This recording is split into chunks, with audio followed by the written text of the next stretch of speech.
গরুর মাংস তো আমরা অনেকেই অনেকভাবে রান্না করে খেয়েছি, তবে পেঁপে দিয়ে গরুর মাংসের এই রান্নাটা অসাধারণ লাগে। একবার খেলে স্বাদ মুখে লেগে থাকবে। আসসালামু আলাইকুম, আমি রেসিপি পাজ বাই মুক্তা চ্যানেলে থেকে নতুন আরেকটি রেসিপি নিয়ে চলে আসলাম আপনাদের মাঝে। আশা করি সবাই ভালো আছেন, আল্লাহর রহমতে আমিও ভালো আছি। চলুন রান্নার মূল পর্বে চলে যাই। এখন একটা কড়াইতে পরিমাণ মতো তেল নিয়ে নিয়েছি, আর এখানে আমি গোটা গরম মশলা দিয়ে দিলাম, তেজপাতা, এলাচ, স্টার মশলা, গোলমরিচ এবং দারুচিনি দিয়ে দিয়েছি। এখন 1 কাপ পরিমাণ পেঁয়াজ কুচি দিয়ে দিলাম। এখন বেশ কিছুক্ষণ নেড়ে চেড়ে নেব। এখানে একটু লবণ দিয়ে দিলাম যাতে পেঁয়াজটা তাড়াতাড়ি নরম হয়ে আসে।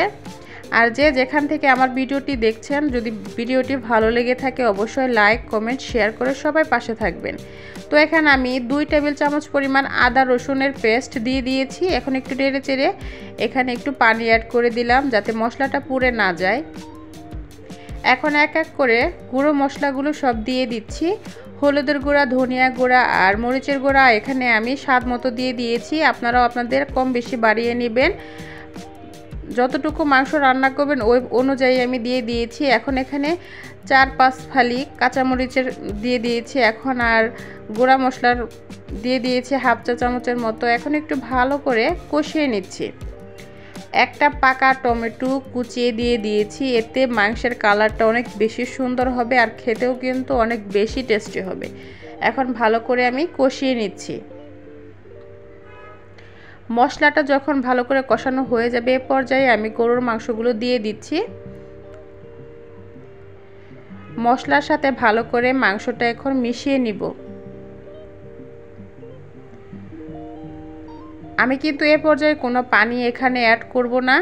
এখন এটাকে সরাসরি একটা ঢাকনা দিয়ে ঢেকে দিব। ঢাকনা দিয়ে ঢেকে দেওয়ার কিছুক্ষণ পরে খুলে নিলেই দেখা যাবে যে মাংস থেকে বেশ কিছুটা পানি বের হয়েছে। এই পানিতেই কিন্তু মাংসটা একটু কষানো হয়ে যাবে। তো আমি ঢেকে ঢেকে বেশ কিছুক্ষণ এই মাংসটাকে ভালো করে কষিয়ে নিব। আবারও ঢাকা দিয়ে দিলাম। তো দেখেন মাংসটা কিন্তু অলরেডি কষানো হয়ে গেছে, পানিটাও কিন্তু বেশ টেনে গেছে। এখন এখানে আমি একটু পানি দিয়ে দিব যাতে মাংসটা একটু ভালো করে কষানো হয়। ঢাকা দিয়ে দিয়ে বেশ কিছুক্ষণ কিন্তু আমি মাংসটাকে ভালো করে কষিয়ে নিয়েছি।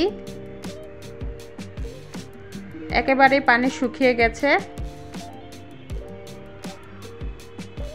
এখন এখানে আমি